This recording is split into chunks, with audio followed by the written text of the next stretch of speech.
Good morning student, class 9 science. जैसा कि इससे पहले की क्लास में आप लोगों को तत्व, प्रमाण क्रमांक और उनके प्रतीक के बारे में बताया गया। उसके बाद आपको संयोजकता बताया गया कि तत्वों की संयोजकता क्या होती है। ये इंट्रोड्यूस क्लास थी। शुरुआत के रसायन विज्ञान की जानकारी आपको दी गई। अब आपके सिलेबस में जो पहला लेसन है वो हमारे आसपास के पदार्थ। तो हम अपने आसपास जिन पदार्थों को देखते हैं उनमें कुछ हमें ठोस अवस्था में दिखाई देते हैं, कुछ हमें गैसीय अवस्था में दिखाई देते हैं और कुछ हमें द्रव अवस्था में दिखाई देते हैं। इन पदार्थों में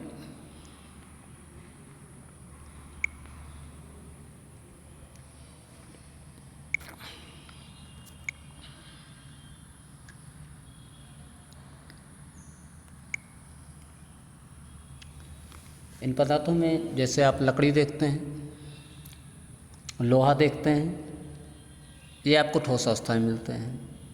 इसके अतिरिक्त आप पानी देखते हैं, तेल देखते हैं, ये आपको द्रव अवस्था में मिलते हैं।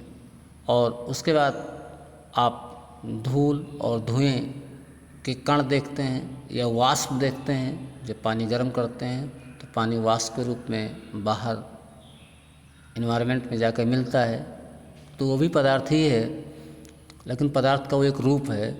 तो हम ये कह सकते हैं कि पदार्थ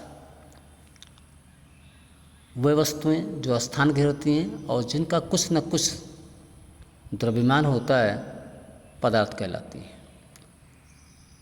अब पदार्थ कितने प्रकार का होता है? अगर भौतिक अवस्था देखें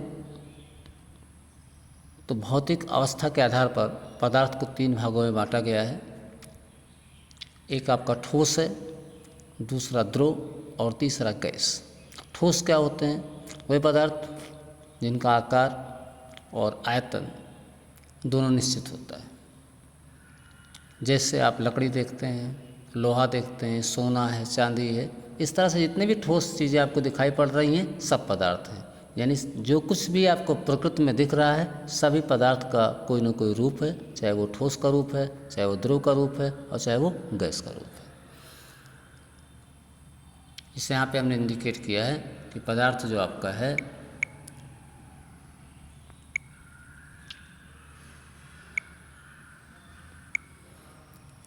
ये आपका दिख रहा है ठोस, द्रव और गैस। 3 अवस्थाओं में पदार्थ दिखाई पड़ रहे हैं, ठोस भी है, द्रव भी है, गैस है। इसमें ठोस पदार्थ की बात आई है तो ठोस जो स्थान घेरते हैं जिसमें कुछ ना कुछ भार होता है, ठोस कहलाते हैं। इस तरह से द्रव क्या होते हैं? ठोस पदार्थ का स्ट्रक्चर भी बनाया गया है एक बॉक्स है। इनमें अंतराणविक दूरी कम होती है, यानी आकर्षण बल का मान ज़्यादा और प्रतिकर्षण बल का मान कम होता है। द्रव क्या होते हैं? द्रव वे पदार्थ होते हैं जिनका आकार अनिश्चित होता है लेकिन आयतन निश्चित होता है। इनको जिस बर्तन में रखेंगे उसी का रूप धारण कर लेगा। पानी को ग्लास में रखते हैं तो ग्लास का रूप हो जाएगा। पानी को आप किसी बर्तन में रखते हैं, बड़े टब में रखते हैं तो टब का रूप धारण कर लेगा। तो इसका मतलब होगा कि इसका आकार अनिश्चित है और आयतन निश्चित होता है।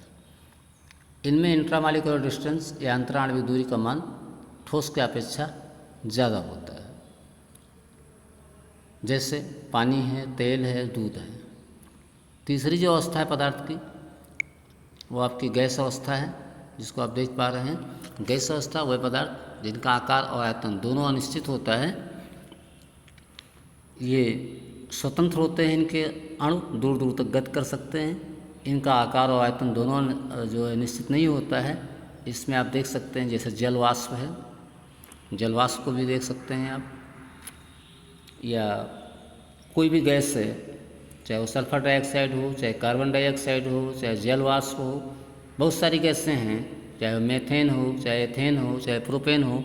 जितनी भी गैसें हैं जो ये सभी पदार्थ हैं और ये गैसीय अवस्था में पाए जाते हैं और ये दूर तक गति कर सकते हैं। इनका आकार और आयतन दोनों अनिश्चित होता है। धन्यवाद।